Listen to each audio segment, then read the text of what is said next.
El Colombiano es uno de los medios que trató de convencer al país de que la venta de UNE era algo positivo, y es que ¿cómo podemos buscar imparcialidad en el medio si sus columnistas como Luis Guillermo Vélez Álvarez hace parte del Centro Democrático, o sea de la oposición? Son ellos quienes acomodan los titulares de modo que parezcan positivos, como mencionar la millonada que recibirá EPM. Otros medios como Telemedellín le dicen a los televidentes que lo recomendable es vender a Tigo. Lo mismo repartieron en Blue Radio, que lo ideal es que Millicom compre las acciones de Tigo UNE. RCN no fue la excepción, y La República, como si fuera algo urgente, tituló que EPM debe salir de Tigo antes de que sea tarde. Tal parece que esta expropiación a los paisas habría que tratarla pacifica, pues no se quiere un escándalo que perjudique la imagen de Federico Gutiérrez, pues la venta se dio y los titulares fueron tratados con total delicadeza. Miren este de El Colombiano: luz verde a la venta de UNE. Consejo de Medellín autorizó a EPM a salirse de las telecomunicaciones. O estas son las claves de la venta de UNE y por las que EPM recibiría 1.6 billones. Y como no, Revista Semana, en donde pone a Fico como un gran líder, titulando: Fico Gutiérrez arrasa en el Consejo de Medellín y recibe luz verde para vender acciones de Tigo UNE. Y si leen bien, notarán que el titular no tiene ninguna palabra que convierta esta venta en un escándalo para Fico Gutiérrez. La cuenta de Iván Rivera compartió esta imagen con el nombre y partido de los concejales que dieron el sí para la venta de UNE. Ellos fueron Andrés Felipe Tobón Villada, del partido de Fico, o sea, de Creemos; Paulina Suárez Roldán, también de Creemos; Santiago Perdomo, de Creemos; Alejandro de Bedou, de Creemos; Juan Carlos de la Cuesta, de Creemos; Damián Pérez Arroyave, de Creemos; Santiago Narváez, de Creemos; Janet Hurtado, de Así; Carlos Gutiérrez Bustamante, de Independientes; Alejandro Arias García, del Partido Verde; Miguel Ángel Iguarán, de Cambio Radical; Leticia Orrego, del Centro Democrático; Andrés Felipe Rodríguez, del Centro Democrático; Luis Guillermo Vélez, el columnista de El Colombiano y del Centro Democrático; Claudia Carrasquilla, del Centro Democrático; y Sebastián López, del Centro Democrático. Con este consejo prácticamente Fico puede hacer de Medellín lo que él quiera, pues de los 21 concejales, 7 son de su partido y 5 del Centro Democrático. Por eso esto dijo el concejal José Luis Marín. Y es una frustración muy grande saber que casi que desde el momento en el que el alcalde presentó este proyecto ya los votos están decididos,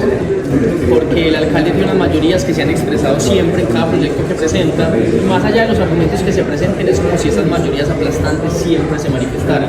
Hoy se está terminando de configurar la privatización, hoy se va a configurar la privatización de una empresa que no solo surgió en el año 2013 con la fusión y en el año 2006 con la decisión.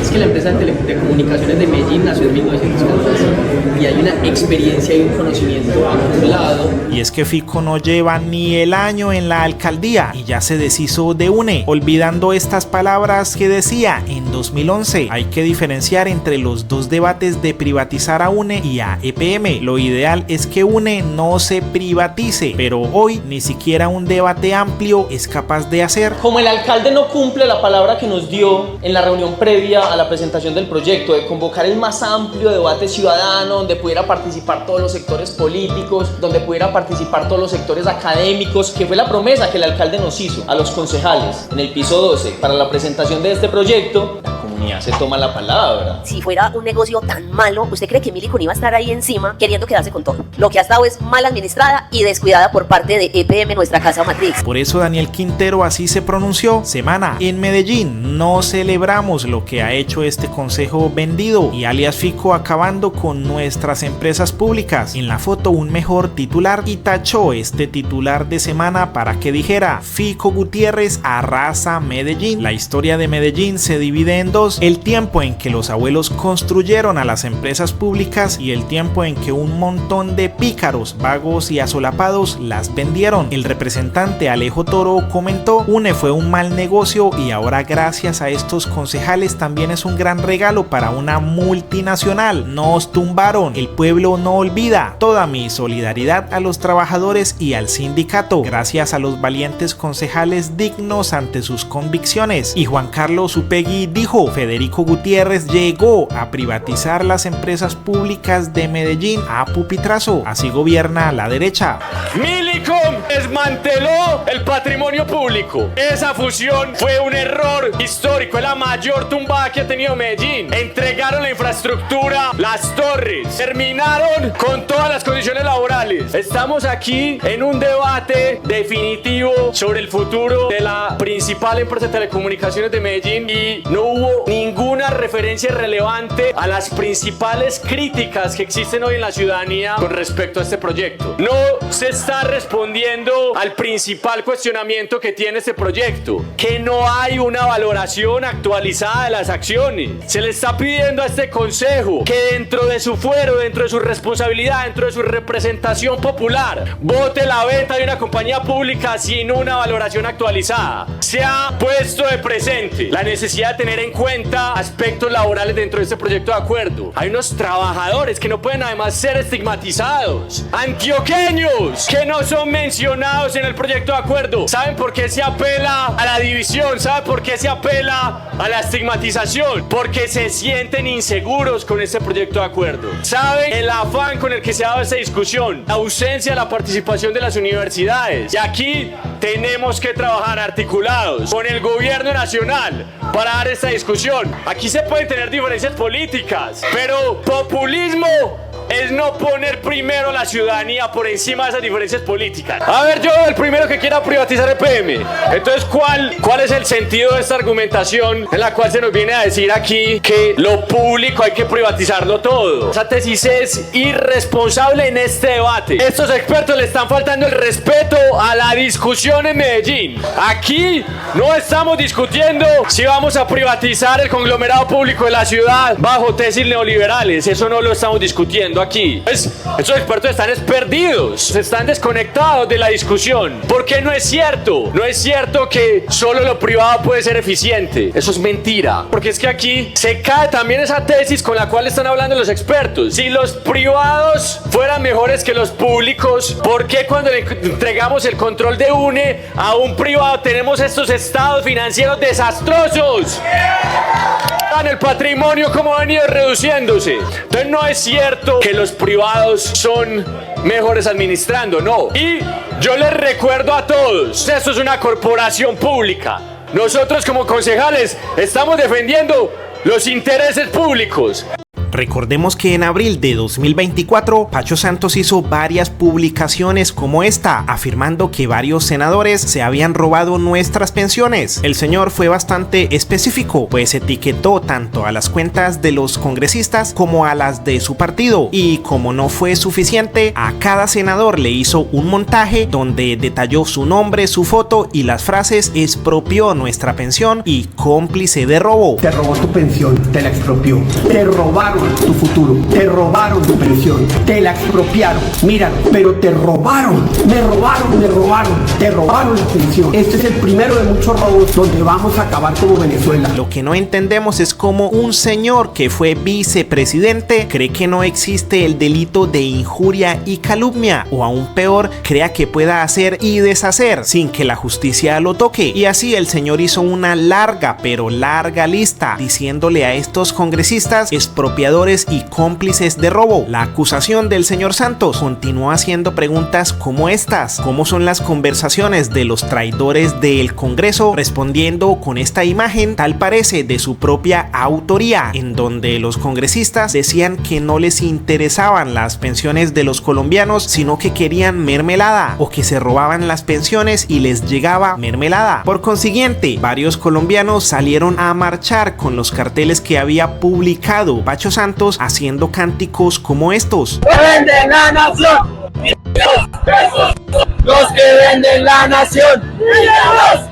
¡Estos son los que venden la nación! ¡Míralos! ¡Estos son! Ahora miremos si lo que Pacho Santos hizo fue un acto delictivo. Según el sitio web del Ministerio de Justicia, para que la injuria se configure como delito, se deben tener en cuenta 3 elementos: que una persona diga de otra un hecho deshonroso, que la persona que diga el hecho deshonroso sea consciente de que el hecho es deshonroso y que el hecho tenga la capacidad de dañar la dignidad de otra persona. 3 elementos que se se cumplen al pie de la letra y de acuerdo a nuestro Código Penal, en su artículo 220, este delito da cárcel entre 16 y 72 meses y multas hasta los 1.500 salarios mínimos. Y es que Pachito no se detuvo ahí con solo esos carteles, pues compartió nuevos montajes, pero esta vez con la palabra "se busca", como si los congresistas fueran buscados por la ley. Y como no, la frase favorita de la oposición expropió. Ante estas palabras, los congresistas y partidos como el de la U le exigieron una retractación a Pacho Santos, a la vez que anunciaron medidas legales contra esos mensajes y señalamientos. Y el tiempo pasó y el señor Santos no fue capaz de probar la veracidad de sus palabras, por lo que quedó como un mentiroso. Eso sí, para activar la extinción de la acción penal, como lo dice la ley, le tocó retractarse. Yo, Francisco Santos Calderón, por medio del presente escrito, me dirijo a ustedes de la manera más respetuosa con el fin de retractarme sobre las aseveraciones realizadas en días pasados contra las senadoras Angélica Lozano Correa y Ana Carolina Espitia Jerez, según la cual sostuve que ellas expropiaron y robaron el futuro de los colombianos al haber aprobado la reforma pensional presentada por el gobierno nacional. Ello por cuanto no es cierto que hayan robado recurso alguno y mucho menos expropiado por parte de las senadoras. Presento además mi firme compromiso de eliminar dicha publicación, publicar la presente retractación en los mismos medios e igualmente expongo mis más sinceras disculpas a las senadoras en cuestión por los inconvenientes y afectaciones que tal publicación haya podido causar en su buen nombre y honra. Por eso vamos a estar pendientes de su retractación y eliminación en semana, pues la revista era feliz compartiendo el mismo video y las mismas palabras en Instagram, YouTube y Facebook. Por eso la periodista Mapi Aguilar le respondió, y como esta retractación tendrá que hacer varias y por lo mismo, por desinformador, cizañero y como dicen las abuelas, por lenguilargo chismoso. Julián Triana, concejal de Bogotá, también le comentó: yo, Francisco Santos Calderón, por medio del presente escrito, me dirijo a ustedes de la manera más respetuosa, con el fin de confirmar que soy experto en hacer ridículos. Por mi falta de sensatez y honestidad, seguro no cambiaré y me seguirán obligando a retractarme. Eso sí, por el momento no hemos visto un urgente, una alerta o un escandaloso y contundente titular de Vicky compartiendo la retractación. Hoy el ex vicepresidente Francisco Santos tuvo que retractarse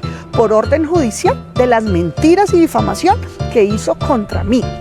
Pacho Santos dijo que yo había robado a los colombianos por apoyar varios componentes de la reforma pensional. Eso no solo es falso, sino que buscó hacerme daño, incentivar a la violencia simbólica contra mí, que eso empieza quemando carteles, pero no se sabe dónde termina. Celebro este fallo de la justicia que le ordenó eliminar, borrar 5 mensajes difamatorios con mentiras contra mí.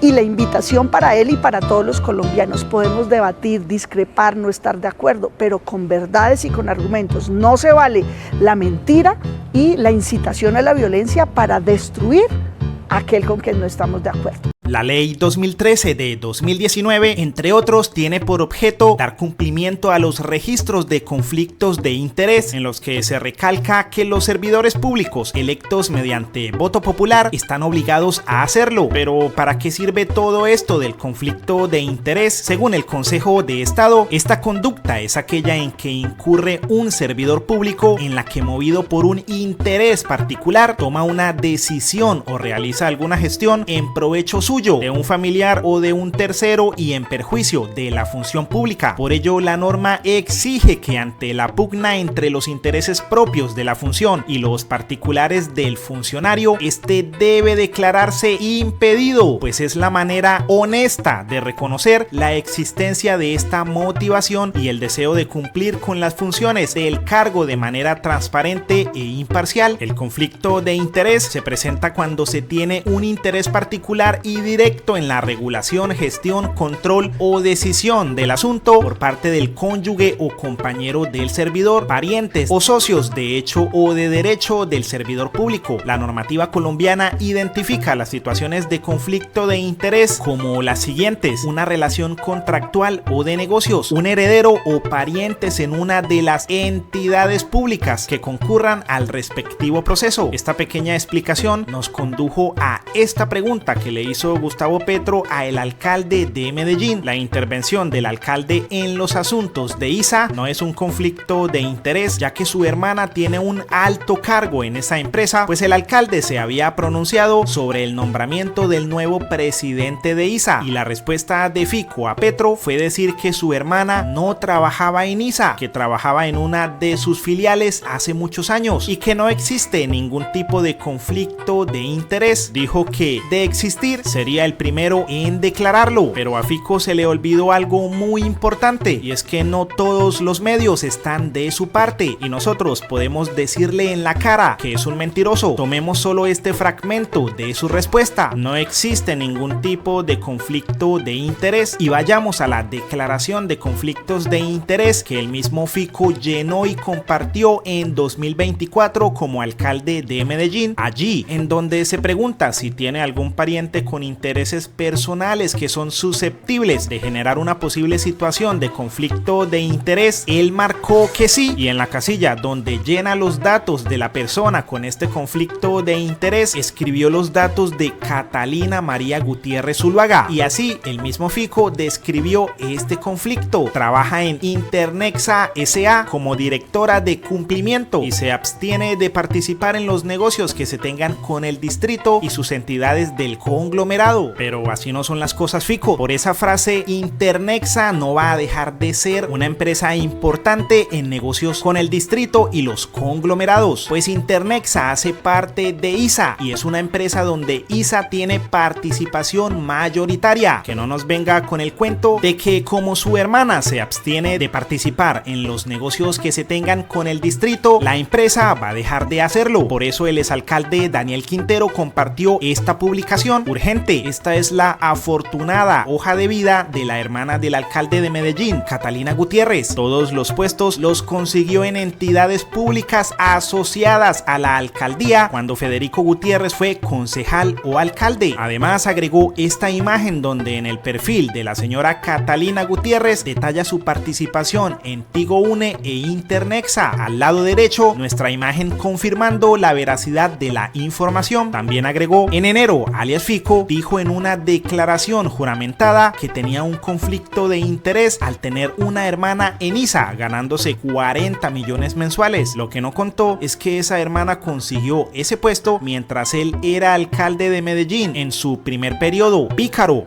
Muy grave lo que está pasando en Medellín con EPM, con el gerente, con el alcalde, esa confrontación con el gobierno nacional que afecta directamente la transparencia y la ética en la administración pública de Medellín.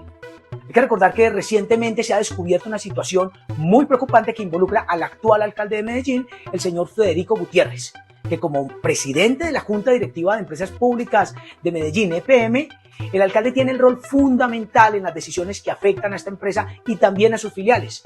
Sin embargo, su hermana ha ocupado varios cargos de alto nivel en empresas donde EPM tiene participación accionaria significativa, con capacidad de decisión y ganando unos grandes salarios. Y aunque el alcalde ha afirmado públicamente que no existe conflicto de intereses porque su hermana trabaja en una filial, esta afirmación ha sido desmentida ya por varias fuentes que señalan la importancia de la relación entre EPM y estas empresas. Además, en enero de este año, él mismo había declarado que había conflicto de intereses y aún así ha tratado de incidir en las decisiones de una empresa como ISA con declaraciones públicas. Y por otra parte, también es muy preocupante que el actual gerente de EPM, quien fue nombrado directamente también por el alcalde de Medellín, Federico Gutiérrez, se esté prestando para dar declaraciones que al parecer son netamente políticas. Estas peleas no solo ponen en riesgo la reputación de una empresa como EPM, sino que podrían afectar la calificación crediticia y la capacidad de EPM para obtener financiamiento en condiciones favorables. Esto es muy grave, ya que EPM es una entidad que debe mantener su independencia y actuar en beneficio ¿de quién? Pues de todos los ciudadanos antioqueños. Por esta situación, yo he decidido presentar una denuncia formal ante la Procuraduría General de la Nación. Yo sí confío que la Procuradora va a actuar con total imparcialidad y con apego a la ley. que va a investigar a fondo esta situación para garantizar que no se estén violando las normas de inhabilidades e incompatibilidades que rigen la función pública en Colombia.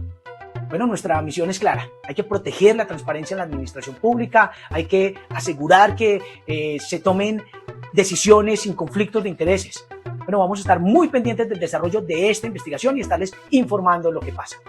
En julio de 2023, Gustavo Petro compartió esta imagen y escribió: aquí en este cuadro puede ver cómo creció la tasa de inflación en Colombia y cómo lo hemos dominado. Lo más exitoso es la disminución del precio de los alimentos. La oposición culpabiliza al gobierno de la inflación, pero es una mentira. La inflación viene creciendo desde el inicio del 2021 y se logró dominar a principios de este año, aunque fanáticos de la oposición como el antipetrista Frank Portilla comentaron que la máxima inflación que tuvo Duque fue del 5,67% y que Petro era un bruto que sacaba pecho por hundir un país en la miseria y el hambre. Y así, de frente y caripelados, este tipo de personas tratan de engañar a quienes los leen, pues dice que la inflación máxima de Duque fue del 5,67%, pero en la misma gráfica que compartió Gustavo Petro a julio de 2022 estaba en 10,21%.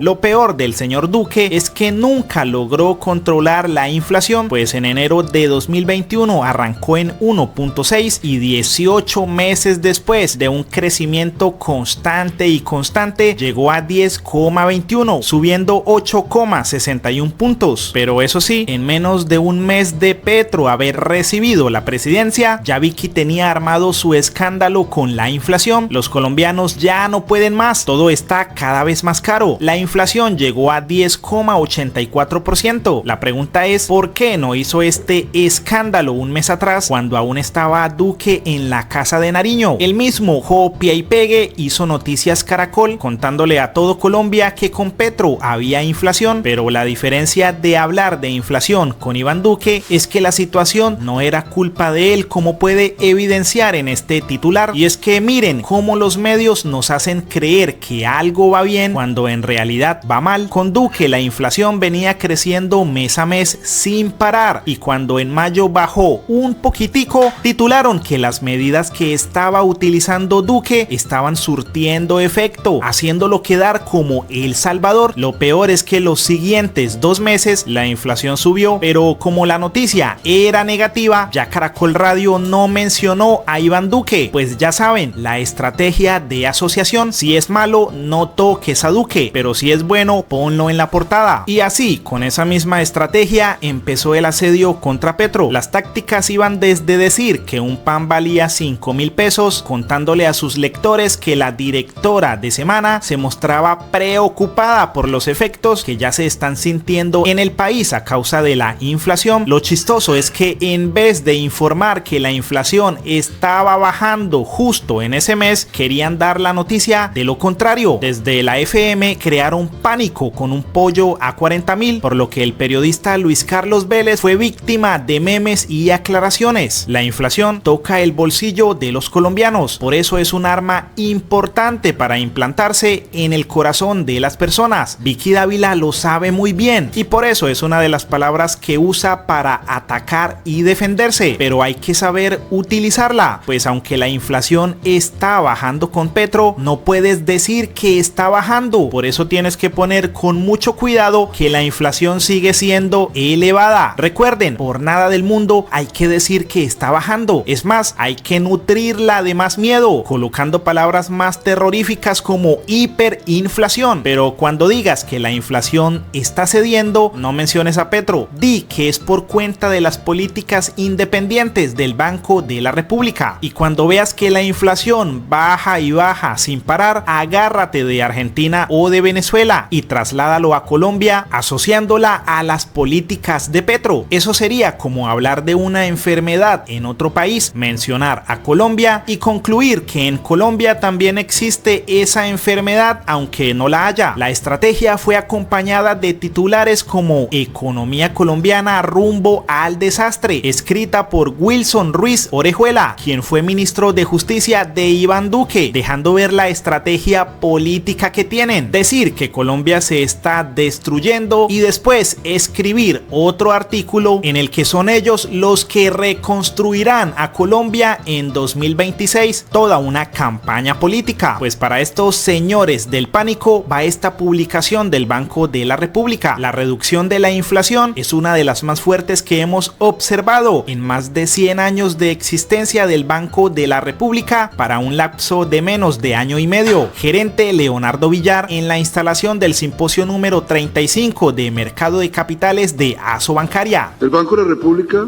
aumentó su tasa de interés de política monetaria en 11.5 puntos porcentuales entre septiembre de 2021 y abril de 2023, cuando alcanzó 13.25%.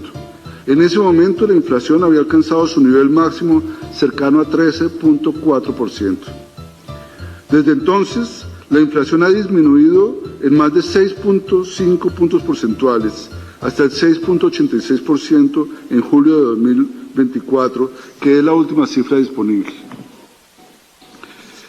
En términos de nuestra propia historia, esta reducción de la inflación es una de las más fuertes que hemos observado en los más de 100 años de existencia del Banco de la República para un lapso de menos de año y medio.